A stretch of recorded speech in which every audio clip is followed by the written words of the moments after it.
오늘 아침 하나님께서 우리에게 주시는 말씀은 로마서 5장 17절로 19절까지의 말씀입니다. 로마서 5장 17절로 19절 말씀.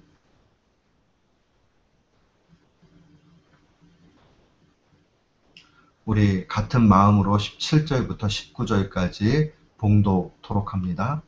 한 사람의 범죄를 인하여 사망이 그 한 사람으로 말미암아 왕노릇하였은즉 더욱 은혜와 의의 선물을 넘치게 받는 자들이 한 분 예수 그리스도로 말미암아 생명 안에서 왕노릇하리로다. 그런즉 한 범죄로 많은 사람이 정죄에 이른 것 같이 의의 한 행동으로 말미암아 많은 사람이 의롭다 하심을 받아 생명에 이르렀느니라. 한 사람의 순종치 아니함으로 많은 사람이 죄인 된 것 같이 한 사람의 순종하심으로 많은 사람이 의인이 되리라. 아멘. 저는 오늘 본문 말씀 로마서 5장 17절로 19절 말씀을 통해서 둘째 아담 예수 그리스도를 보라 라는 제목으로 주의 말씀을 선포하도록 하겠습니다.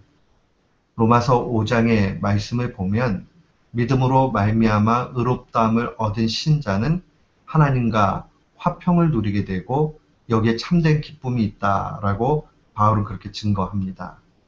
우리가 참된 기쁨, 참된 소망 가운데 살고자 하려면 우리가 먼저 기억해야 되는 것은 그리스도로 말미암아 의롭다 하심을 얻어야 한다 하는 그 사실입니다.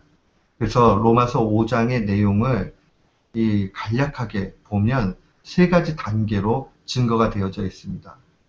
신자는 칭의, 의롭다함을 얻고 또한 하나님과 화해, 하나님과 화평한 관계가 되고 이 안에서 참된 기쁨이 있다. 신자의 삶은요, 항상 기쁨이 있게 되고 소망이 있기 마련입니다. 그런데 이제 이 바울 사도는 이 내용을 더 성도들에게 잘 가르쳐 주기 위해서 신학적 논리로 이것을 설명합니다. 그게 바로 아담에 대한 그러한 말로 설명을 합니다. 첫 번째 아담, 두 번째 아담을 비교하는 걸 통해서 우리의 이해를 돕고 우리가 어떻게 하나님 앞에 의롭다 하심을 얻고 또 하나님과 화해를 이루며 기쁨 가운데 소망 중 살게 되느냐 하는 것을 잘 보여줍니다. 오늘 17절로 19절 말씀을 보면 그 내용이 가장 명확하게 드러나는 것을 보게 됩니다. 한마디로 이 첫 번째 아담의 실패에 대해서 증거를 합니다. 첫 아담, 우리가 얘기하는 인류의 조상인 아담이 이 사탄의 괴계에 빠져서 그만 실패하고 맙니다. 인류의 대표자인 아담의 범죄로 인하여 인간 자체가 다 모두 비참한 상태가 되었다는 겁니다. 그 죄의 얼마나 그 영향력이 치명적인가. 죄의 치명적 영향력에 대해서 바울은 계속 이야기합니다. 앞선 14절 말씀에 보면 아담의 범죄와 같은 죄를 짓지 아니한 자들 위에도 사망이 왕노릇했다라고 증거를 합니다. 결국 이 아담의 타락 이후에 아담으로만 끝난 게 아니라 아담과 같이 똑같은 불순종의 죄를 짓지는 않았지만 이 내용만 다를 뿐 결국 이 아담의 후예들은 모두 죄 가운데 죄의 노예가 되어 살게 되었다라고 증거를 합니다. 그래서 12절에 그는 단호하게 이야기하기를 모든 사람이 죄를 지었으므로 사망이 모든 사람에게 이르렀다라고 그렇게 증거합니다. 결국 죄의 대가로 죽음밖에는 올 것이 없다라는 것. 그 첫 아담의 실패로 말미암아 인류는 이렇게 비참하게 됐다는 거죠.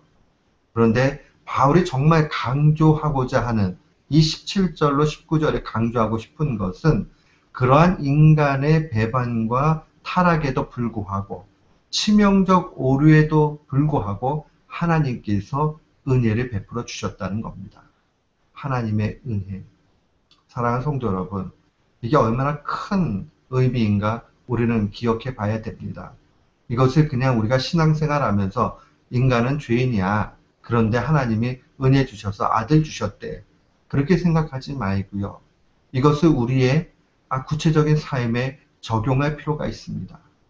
우리가 만약 신앙생활의 여정 가운데서도 죄를 짓고 넘어지고 실패했다. 그것도 한두 번이지 계속 그러고 나면 참 이거 소망이 없구나 하고 사람들은 포기해요.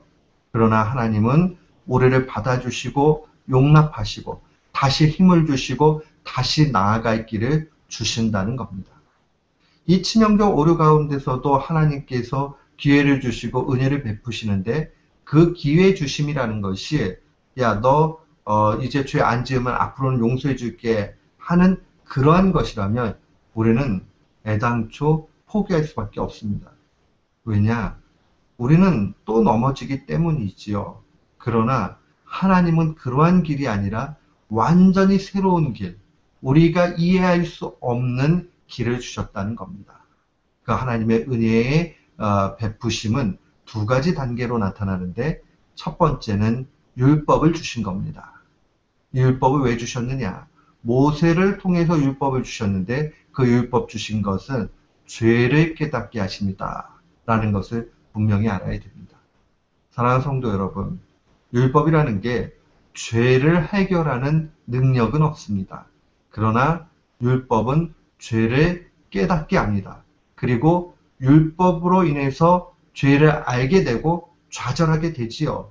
율법으로는 가능성이 없어. 내가 구원에 이를 수가 없어. 왜요? 율법이라는 것은 한 조항이라도 어기면 다 죄가 돼버려요. 그러면 정죄가 되고 정죄함이 돼버리면 사망에 이를 수밖에 없지요.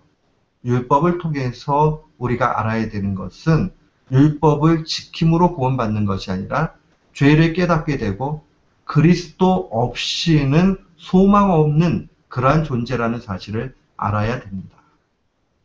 사랑하는 성도 여러분, 우리가 하나님께서 정말 우리의 공로를 통해서는, 행위를 통해서는 안 된다는 사실을 알고 그리스도를 영접하고 겸손하게 될 때에, 그때에 하나님은 진짜 은혜 가운데 우리를 인도해 가시는 겁니다. 그게 바로 두 번째 단계지요. 둘째 아담인 예수 그리스도를 주신 겁니다. 왜 둘째 아담이라 이야기했는가? 아담 실패했는데 예수 그리스도도 실패했다는 뜻인가? 그게 아니라 첫 번째 아담은 실패했지만 둘째 아담은 승리했다라고 보면 됩니다. 어떻게 해서 이렇게 이야기하느냐? 하나님의 말씀이 그렇게 증거를 합니다. 14절 말씀에 보면 아담은 오실자의 표상이라 이렇게 증거를 합니다. 이 실패한 아담은 오실자, 이 오실자라는 표현은 그리스도를 의미합니다. 그리스도의 표상이다. 이 표상이라는 것은 그림자, 진짜는 아닌데 그림자로 이렇게 보여주는 것을 의미합니다. 그러면 예수 그리스도와 오실자가 동일하냐? 그게 아니라 대조를 이룬다는 면에서 표상이라는 겁니다. 아담은 실패의 표상이고 또한 오실자는 승리의 표상이다. 그런데 둘 다 아담이라는 표현을 사용하고 있다는 면에서 공통점이 있을 뿐입니다. 17절부터 19절의 내용은 이 두 가지의 대조가 명확하게 드러납니다. 17절에 보면 한 사람의 실패, 아담의 실패죠. 아담의 실패로 죄가 왕노릇하게 됩니다. 우리가 이 땅 살아가면서 이 죄의 유혹 가운데 빠지는 이유, 그것은 바로 우리의 인류의 대표자, 조상되었던 아담의 실패 때문에 그럽니다. 반면에 둘째 아담이신 예수 그리스도의 승리하심은 죄 가운데 왕노릇하는 게 아니라 생명 안에서 왕노릇한다는 겁니다. 그러니까 둘째 아담 예수 그리스도로 말미암으면 궁극적으로 새 생명을 얻게 된다는 겁니다. 이러한 논리는 18절, 19절에도 동일하게 나타납니다. 18절에 보면 아담의 범죄로 모든 사람이 정죄함을 받습니다. 사망에 이르는 거지요. 그러나 둘째 아담 예수 그리스도의 의의 순종을 통해서 생명에 이르게 됩니다. 19절 말씀에 보면 한 사람의 불순종으로 죄인이 되었지만 둘째 아담 예수 그리스도의 순종을 통해서 의인이 되었다라고 증거합니다. 사랑하는 성도 여러분, 여기에 하나님의 놀라우신 큰 사랑과 또한 은혜가 있습니다. 하나님께서 우리로 하여금 자, 네가 율법을 잘 지킬 수 있는, 죄를 짓지 않는 그러한 길을 주겠다 해놓고 우리에게 율법을 잘 지킬 수 있는 그런 형태로 길을 마련해 주셨다면 우리는 우리들 가운데서 구원 얻을 이가 얼마나 있을까? 아마 구원 얻을 이가 없을 것입니다. 그러나 우리에게 제시한 새 길은 예수 그리스도 안에 거하는 겁니다. 예수 그리스도를 믿는 믿음 가운데 나가게 하시는 겁니다. 이 말씀은 우리가 죄 지어도 된다 하는 그런 의미가 아니에요. 하나님의 크신 은혜를 바라보고 소망 중 사는 것을 말하는 겁니다. 하나님께서 신자에게 참된 기쁨을 누리도록 길을 만들어 주셨습니다. 하나님은 우리에게 항상 기뻐하라고 말씀하셨고 기쁨의 길을 알려주셨습니다. 그게 바로 예수 그리스도입니다. 이 믿음의 길이에요. 예수 그리스도를 바라보는 걸 통해서 우리는 참된 기쁨과 소망으로 나아갈 수 있습니다. 세상은요, 우리에게 좌절을 줘요. 넘어지게 만들어요. 힘들게 합니다. 그러나 이것을 이길 수 있는 힘은 바로 예수 그리스도입니다. 요한일서 5장 4절 말씀 보면 세상을 이긴 이김은 이것이니 우리의 믿음이다. 오직 믿음만이 세상을 이기게 된다는 겁니다. 믿음의 길로 나아가게 되면 기쁨이 충만합니다. 그런데 이 믿음의 기초는 어디에 있느냐? 바로 오직 예수 그리스도에 있다는 사실을 기억해야 됩니다. 예수 그리스도만이 참된 기쁨이요. 예수 그리스도만이 우리에게 유일한 그 승리를 가져다 줍니다. 그래서 우리는 둘째 아담이신 예수 그리스도를 바라봐야 됩니다.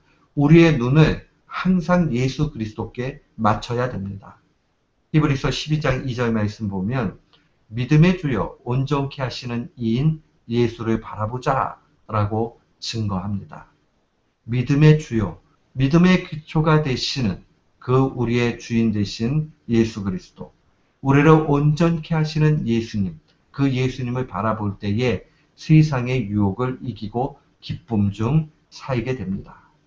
오늘 말씀을 통해서 우리가 기억해야 되는 것 두 가지입니다. 하나는 믿음의 길을 통해서 기쁘게 사는 것이고 두 번째는 소망을 갖는 겁니다. 보세요.